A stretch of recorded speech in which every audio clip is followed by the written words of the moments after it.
തിരുവനന്തപുരം കോർപ്പറേഷനിൽ സ്വന്തം നേതാക്കളെ കൊലയ്ക്ക് കൊടുക്കുന്ന ഒരു നടപടിയാണ് ഇപ്പോൾ ബി.ജെ.പി. നേതൃത്വം സ്വീകരിക്കുന്നത്. ഒരു മാസം മുൻപാണ് നിലവിലെ കോർപ്പറേഷനിലെ കൗൺസിലറായിരുന്ന തിരുമല അനിൽ ആത്മഹത്യ ചെയ്തത്. ഏറ്റവും ഒടുവിൽ വരുന്ന തദ്ദേശ തെരഞ്ഞെടുപ്പിൽ തിരുവനന്തപുരം കോർപ്പറേഷനിൽ സ്ഥാനാർത്ഥിത്വം പ്രതീക്ഷിച്ചിരുന്ന ഒരു ബി.ജെ.പി. പ്രവർത്തകൻ ആനന്ദ് കെ തമ്പി അദ്ദേഹം കഴിഞ്ഞ ദിവസം ആത്മഹത്യ ചെയ്തിരിക്കുന്നു. നെടുമങ്ങാട് സ്ഥാനാർത്ഥിത്വം പ്രതീക്ഷിച്ചിരുന്ന ഒരു ബി.ജെ.പി. പ്രവർത്തക ആത്മഹത്യാ ശ്രമം നടത്തി. അവര് പതിയെ ജീവിതത്തിലേക്ക് തിരിച്ചു വന്നിട്ടുണ്ട്.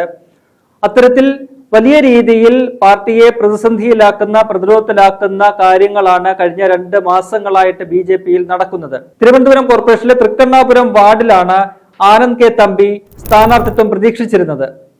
കഴിഞ്ഞ കുറെ കാലമായിട്ട് പാർട്ടിക്ക് വേണ്ടി ചോരയും നീരും കൊടുത്ത് പ്രവർത്തിക്കുന്ന ഒരു നേതാവാണ് ആനന്ദ് കെ തമ്പി. സ്വാഭാവികമായും അദ്ദേഹം അവിടെ സ്ഥാനാർത്ഥിത്വം പ്രതീക്ഷിച്ചിരുന്നു. എന്നാൽ അദ്ദേഹത്തിന് സ്ഥാനാർത്ഥിത്വം കിട്ടിയില്ല. സ്ഥാനാർത്ഥിത്വം നൽകുമെന്നൊക്കെ പാർട്ടി നേതൃത്വം പറഞ്ഞിരുന്നു എന്നാണ് അദ്ദേഹം വെളിപ്പെടുത്തിയിരിക്കുന്നത്. എന്നാൽ അത് കിട്ടാതെ വന്നപ്പോൾ അതിന്റെ മനോവിഷമത്തിൽ സ്വന്തം ജീവൻ ബലി കൊടുക്കുന്ന ഒരു കാഴ്ചയാണ് നമുക്ക് കാണാൻ കഴിഞ്ഞത്. കഴിഞ്ഞ ദിവസമാണ് അദ്ദേഹം ആത്മഹത്യ ചെയ്തത്. ഈ വിഷയത്തിൽ പാർട്ടി നേതൃത്വം വലിയ രീതിയിൽ പ്രതിരോധത്തിലായിരിക്കുകയാണ്. അദ്ദേഹത്തിന്റെ ശബ്ദ സന്ദേശങ്ങൾ, സുഹൃത്തുക്കൾക്ക് അയച്ച ശബ്ദ സന്ദേശങ്ങൾ ഇപ്പോൾ പുറത്തു വന്നിട്ടുണ്ട്. അതിൽ അദ്ദേഹം പറയുന്നത്, തന്നെ അപമാനിച്ചവരെ വെറുതെ വിടാൻ തനിക്ക് കഴിയില്ല. തന്റെ പണവും തന്റെ ആരോഗ്യവും തന്റെ ജീവിതവും തന്റെ സമയവും എല്ലാം തന്നെ പാർട്ടിക്ക് വേണ്ടി ചെലവഴിച്ച ഒരു വ്യക്തിയാണ് താൻ. എന്നിട്ട് ഏറ്റവും ഒടുവിൽ തനിക്ക് പാർട്ടിയിൽ നിന്നും കിട്ടിയത് ഇതൊക്കെയാണ്. അവിടെ തൃക്കണ്ണാപുരത്തെ പാർട്ടി അവിടെ മണ്ണ് മാഫിയയുടെ പിടിയിലായിരിക്കുകയാണ്. മണ്ണ് മാഫിയായിട്ട് അവിടെ ആ പാർട്ടി മാറിയിരിക്കുന്നു. മണ്ണ് മാഫിയ ബന്ധമുള്ള ഒരാൾക്കാണ് അവിടെ സ്ഥാനാർത്ഥിത്വം കൊടുത്തിരിക്കുന്നത്. ഒപ്പം തന്നെ ഏതാണ്ട് 2-3 പേരുടെ RSSന്റെ നേതാക്കളുടെയും ബി.ജെ.പിയുടെ നേതാക്കളുടെയും ഒക്കെ ചേർന്ന് 2-3 നേതാക്കളുടെ പേരുകൾ അദ്ദേഹം ഈ ശബ്ദ സന്ദേശത്തിൽ എടുത്ത് പറയുന്നുണ്ട്. തൃക്കണ്ണാപുരത്ത് വിനോദ് കുമാർ എന്ന് പറയുന്ന ആളെയാണ് ബി.ജെ.പി തവണ സ്ഥാനാർത്ഥിയാക്കിയിരിക്കുന്നത്. അയാള് മണ്ണ് മാഫിയയുടെ ഏജന്റാണ്, മണ്ണ് മാഫിയുമായി ബന്ധമുള്ള ആളാണ് എന്ന് ഈ ശബ്ദ സന്ദേശത്തിൽ ആനന്ദ് കെ തമ്പി പറയുന്നുണ്ട്. അദ്ദേഹം ആത്മഹത്യ ചെയ്യുന്നതിന് തൊട്ട് മുൻപ് ഒരു സുഹൃത്തിനയച്ച ശബ്ദ സന്ദേശത്തിലാണ് ഈ കാര്യങ്ങളൊക്കെ തന്നെ വിശദീകരിക്കുന്നത്. തന്റെ വിഷമം അദ്ദേഹം പൂർണ്ണമായും ആ ശബ്ദ സന്ദേശത്തിൽ പറയുന്നുണ്ട്. എന്തായാലും ഈ വിഷയത്തില് പോലീസ് ഇപ്പോൾ പൂജപ്പുര പോലീസ് കേസെടുത്തിട്ടുണ്ട്. ആനന്ദ് കെ തമ്പിയുടെ പെങ്ങളുടെ ഭർത്താവിന്റെ മൊഴിയുടെ അടിസ്ഥാനത്തിലാണ് കേസെടുത്തിരിക്കുന്നത്. അവരൊക്കെ തന്നെ മൊഴി കൊടുത്തിരിക്കുന്നത് ഇത്തരത്തിൽ സ്ഥാനാർത്ഥിത്വം നിഷേധിക്കപ്പെട്ടപ്പോൾ ഉണ്ടായ മനോവിഷമത്താലാണ് ആനന്ദ് ആത്മഹത്യ ചെയ്തത് എന്നാണ്. മറ്റു പ്രശ്നങ്ങൾ, കുടുംബ പ്രശ്നങ്ങളോ സാമ്പത്തിക പ്രശ്നങ്ങളോ ഒന്നും തന്നെ ആനന്ദിനില്ല. ഈ സ്ഥാനാർത്ഥിത്വം കിട്ടാതെ വന്നതിലുള്ള വിഷമമാണ് അദ്ദേഹം ജീവനൊടുക്കുന്നതിലേക്ക് നയിച്ചത് എന്ന് പറയുന്നുണ്ട്. എന്തായാലും വലിയ രീതിയിൽ അത് ബി.ജെ.പി നേതൃത്വത്തെ വെട്ടിലാക്കുന്ന ഒരു കാര്യമാണ്. മാത്രമല്ല അദ്ദേഹം ആത്മഹത്യ ചെയ്തു എന്ന് മാത്രമല്ല, പാർട്ടിക്കെതിരെ വലിയ രീതിയിലുള്ള ഗുരുതരമായ ആരോപണങ്ങൾ അദ്ദേഹം അവിടെ ഉയർത്തുകയും ചെയ്തിട്ടുണ്ട്. അതേപോലെ തന്നെയാണ് നെടുമങ്ങാട് നഗരസഭയിലെ പനങ്ങോട്ടേല വാർഡിൽ അവിടെ സ്ഥാനാർത്ഥിത്വം പ്രതീക്ഷിച്ചിരുന്ന ഒരു ബി.ജെ.പി പ്രവർത്തക, അവർക്ക് അവിടെ സ്ഥാനാർത്ഥിത്വം ഉറപ്പായിരുന്നു. എന്നാൽ താൻ സ്ഥാനാർത്ഥിയാകുമെന്ന് ഉറപ്പായ ഘട്ടത്തിൽ അവിടുത്തെ കരിപ്പൂർ ശാഖയിലെ RSS നേതാക്കളൊക്കെ തന്നെ, പ്രാദേശികമായിട്ടുള്ള RSS നേതാക്കളൊക്കെ തന്നെ പുറത്തിറങ്ങാൻ അനുവദിക്കാത്ത തരത്തിൽ വ്യക്തിഹത്യ നടത്തി അധിക്ഷേപിച്ചു. വ്യക്തിപരമായിട്ടുള്ള അധിക്ഷേപങ്ങളും ഒക്കെ തന്നെ നടത്തി തന്റെ കുടുംബത്തെയൊക്കെ തന്നെ ചേർത്തുകൊണ്ട് പുറത്തിറങ്ങി നടക്കാൻ പറ്റാത്ത രീതിയിൽ വലിയ രീതിയിൽ തന്നെ അപമാനിച്ചു, അവഹേളിച്ചു എന്നാണ് അവര് പറയുന്നത്. അതിന്റെ മനോവിഷമത്തിലാണ് കഴിഞ്ഞ ദിവസം അവർ ആത്മഹത്യക്ക് ശ്രമിച്ചത്. കൈഞ്ഞരമ്പ് മുറിച്ച് ആത്മഹത്യക്ക് ശ്രമിക്കുകയായിരുന്നു. പിന്നീട് അവരെ ആശുപത്രിയിൽ കൊണ്ടുപോയി. ഇപ്പോൾ അവർ ആശുപത്രിയിൽ നിന്നും ചികിത്സയ്ക്ക് കഴിഞ്ഞ് വീട്ടിലേക്ക് മടങ്ങിയെത്തിയിട്ടുണ്ട്. അതിന് പിന്നാലെയാണ് അവർ മാധ്യമങ്ങളോട് പ്രതികരിച്ചത്. അവിടെ പനങ്ങോട്ടേല വാർഡിൽ സ്ഥാനാർത്ഥിത്വം ഇത്തവണ ഉറപ്പായിരുന്നു അവർക്ക്. അവിടെ അങ്ങനെ സ്ഥാനാർത്ഥിയാകുമെന്ന് ഉറപ്പായതോടുകൂടി അതിൽ അസൂയ പൂണ്ട ഒരു വിഭാഗം പ്രാദേശികമായിട്ടുള്ള RSSന്റെയും പാർട്ടിയുടെയും ഒക്കെ തന്നെ നേതാക്കളെ അവർക്കെതിരെ തിരിയുകയായിരുന്നു. അവരുടെ പരാജയം, അവരവിടെ മത്സരിക്കുകയാണെങ്കിൽ അവരുടെ പരാജയം ഉറപ്പാക്കുന്ന തരത്തിൽ അവർക്കെതിരെ വ്യക്തിയധിക്ഷേപങ്ങൾ നടത്തി. ഒരു സ്ത്രീക്കെതിരെ ഏതൊക്കെ തരത്തിൽ വ്യക്തിപരമായ അധിക്ഷേപങ്ങൾ നടത്താമോ ആ രീതിയിലെല്ലാം അവരെ അവഹേളിക്കുകയും അപമാനിക്കുകയും ചെയ്യുന്ന ഒരു സമീപനമാണ് പാർട്ടിയിലെ തന്നെ അവരുടെ സഹപ്രവർത്തകരായിട്ടുള്ള നേതാക്കളും ഒക്കെ തന്നെ ചെയ്തത്.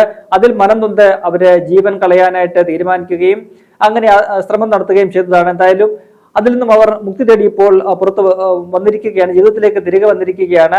ബി.ജെ.പി നേതൃത്വം പറയുന്നത് പനങ്ങാട്ടേല വാർഡിലെ ഉൾപ്പെടെ കുറെ സ്ഥാനാർത്ഥികൾ ഇതുവരെയും പ്രഖ്യാപിച്ചിട്ടില്ല. അത് ഇന്നോ നാളെയോ പ്രഖ്യാപിക്കും.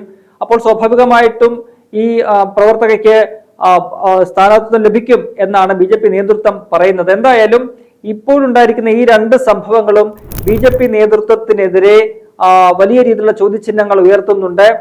ഈ പറയുന്ന പോലെ രാജീവ് ചന്ദ്രശേഖർ BJPയുടെ സംസ്ഥാന അധ്യക്ഷനെ വന്ന ശേഷം പാർട്ടിക്കുള്ളിൽ വലിയ രീതിയിലുള്ള ഒരു പൊട്ടിത്തെറികളും പ്രശ്നങ്ങളും ഒക്കെ തന്നെയാണ് നടക്കുന്നത്. നേരത്തെ ഈ തിരുമല അനിലിന്റെ ആത്മഹത്യ, അദ്ദേഹം ഒരു സഹകരണ സംഘത്തിന്റെ പ്രസിഡന്റ് ആയിരുന്നു. ആ സഹകരണ സംഘത്തിൽ ഈ പറയുന്ന BJPയുടെ നേതാക്കളും പ്രവർത്തകരും ഒക്കെ തന്നെ വന്ന് അവിടെ നിന്നും വായ്പ എടുത്തോണ്ട് പോയി അവർ തിരിച്ചടയ്ക്കാതെ വന്ന് കടം കയറി നിൽക്കക്കള്ളി ഇല്ലാതെ വന്നപ്പോഴാണ് അദ്ദേഹത്തിന് ആത്മഹത്യയിലൂടെ തന്റെ ജീവൻ കളയേണ്ട ഒരു സാഹചര്യം സംജാതമായത്.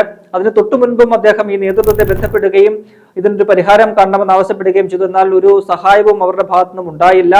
ഈ വായ്പ എടുത്തുകൊണ്ട് പോയ നേതാക്കൾ ഉൾപ്പെടെ അവരോടും അദ്ദേഹം ഈ തുക എത്രയും പെട്ടെന്ന് തിരിച്ചടയ്ക്കണം എന്നൊരു ആവശ്യം നടത്തി. അതും അവര് കേട്ടില്ല, അവരും കേട്ടില്ല. അവര് എടുത്ത കാശുമായിട്ട് അവരുടെ കാര്യം നോക്കിപ്പോയി. അങ്ങനെ കടം കയറി നിക്കക്കള്ളി ഇല്ലാതെ വന്നപ്പോൾ ആണ് തിരുമല അനിലിന് തന്റെ ജീവൻ സ്വയം ബലിയർപ്പിക്കേണ്ടി വന്നത്. അത്തരത്തിൽ പാർട്ടിയോട് കൂറുള്ള നേതാക്കൾക്കൊക്കെ തന്നെ ഇത്തരത്തിൽ ജീവൻ വെടിയേണ്ടെന്ന ഒരു സാഹചര്യമാണ് ഇപ്പോൾ BJPയിലുള്ളത്. മറിച്ച് അവരൊക്കെ തന്നെ ആരോപിച്ചു പോയതുപോലെ മണ്ണ് മാഫിയകള്, മറ്റു മാഫിയ ബന്ധമുള്ളവര്, പണം ഉള്ളവരൊക്കെ തന്നെയാണ് BJPയിൽ ഇപ്പോൾ ഒരു പ്രാധാന്യം ലഭിക്കുന്നത്, സ്ഥാനാർത്ഥിത്വം ലഭിക്കുന്നത്. ഇന്ന് K മുരളീധരൻ, അദ്ദേഹം അവിടെ കോർപ്പറേഷന്റെ ചുമതലയുള്ള കോൺഗ്രസിന്റെ നേതാവാണ്. അദ്ദേഹം പറഞ്ഞ കാര്യം വളരെ പ്രസക്തമാണ്. ആ പാർട്ടിയോട് അങ്ങേയറ്റം കൂറുള്ള ഒരു നേതാക്കളാണ് ഇവരൊക്കെ തന്നെ, പ്രത്യേകിച്ച് ആനന്ദ് കെ തമ്പിയൊക്കെ. അല്ല എന്നുണ്ടെങ്കിൽ സീറ്റിൽ കിട്ടാതെ വന്നപ്പോൾ സ്വാഭാവികമായിട്ടും അവർക്ക് മറ്റു പാർട്ടികളിലേക്ക് ചേക്കേറി പോകാവുന്നതൊക്കെ ഉള്ളൂ. എന്നാൽ അങ്ങനെ ചെയ്യാതെ അവർ ജീവൻ കളയുന്ന ഒരു സാഹചര്യം, അത് ആ പാർട്ടിയോടുള്ള ഒരു പ്രതിബദ്ധതയും കൂറും ഒക്കെയാണ് തെളിയിക്കുന്നത് എന്നാണ് K മുരളീധരന്റെ പ്രതികരണം. ആ വാക്കുകൾ വളരെ പ്രസക്തമാണ്. എന്തായാലും ഈ വിഷയം തിരുവനന്തപുരം കോർപ്പറേഷനിൽ തന്നെ ഉണ്ടായിരിക്കുന്ന ഈ രണ്ട് ആത്മഹത്യയും ഒരു ആത്മഹത്യാ ശ്രമവും അവരുടെ പ്രധാനപ്പെട്ട നേതാക്കളാണ്. പ്രാദേശികമായിട്ട് വലിയധികം ജനപിന്തുണയുള്ള ജനങ്ങളുമായിട്ട് അടുത്ത് ഇടപഴകുന്ന നേതാക്കളാണ് ഇവരൊക്കെ തന്നെ. അത് വലിയ രീതിയിൽ BJPക്ക് അവിടെ തിരിച്ചടിയായി മാറുന്ന ഒരു കാഴ്ചയാണ് നമുക്ക് കാണാൻ കഴിയുന്നത്. തദ്ദേശ തെരഞ്ഞെടുപ്പിൽ കോർപ്പറേഷൻ പിടിക്കുക എന്ന ലക്ഷ്യത്തോടു കൂടിയാണ് അവര് ഇത്തവണ ഇറങ്ങുന്നത്. ആ ഘട്ടത്തിലാണ് ഇത്തരത്തിലുള്ള വലിയ പ്രശ്നങ്ങളൊക്കെ തന്നെ ഒന്നിനു പുറകെ ഒന്നായിട്ട് BJPയെ പിടികൂടിയിരിക്കുന്നത്. അത് വലിയ രീതിയിൽ തന്നെ ഇത്തവണ തിരുവനന്തപുരം കോർപ്പറേഷന്റെ തെരഞ്ഞെടുപ്പിൽ BJPയെ ബാധിക്കും എന്ന കാര്യത്തിൽ സംശയമില്ല. ജനങ്ങൾ ഇതൊക്കെ തന്നെ കാണുന്നുണ്ട്.